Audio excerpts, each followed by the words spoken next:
మొంతా తుఫాను రైతులకు తీవ్ర నష్టాన్ని కలిగించింది. భారీ వర్షాలతో పత్తి పొలాలు ఉరకెత్తిపోయాయి.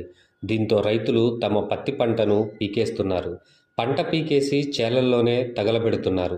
పెదనందిపాడులో తీవ్రంగా నష్టపోయిన రైతులు మధ్యలోనే పంటను తొలగించి కాల్చివేస్తున్నారు. రైతులు పంటను కాల్చివేసే దృశ్యాలు కదిల్చివేస్తున్నాయి.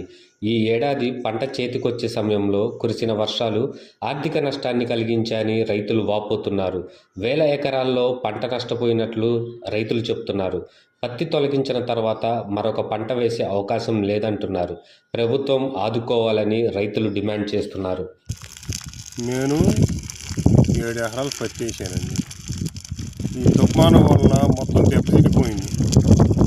ఏవో అగ్రికల్చర్ ఆఫీసర్ కానీ మా పంచాయతీ ఆఫీస్ కాడ ఏవో వాళ్ళ దగ్గరికి పోతే మాకు ఆర్డర్లు లేవని చెప్పారండి. పత్తికి కానీ మిర్చికి కానీ ఎక్కడ ఎలాంటి ఆర్డర్లు లేవని, నష్టపరిహారం రాయకూడదని చెప్పారు.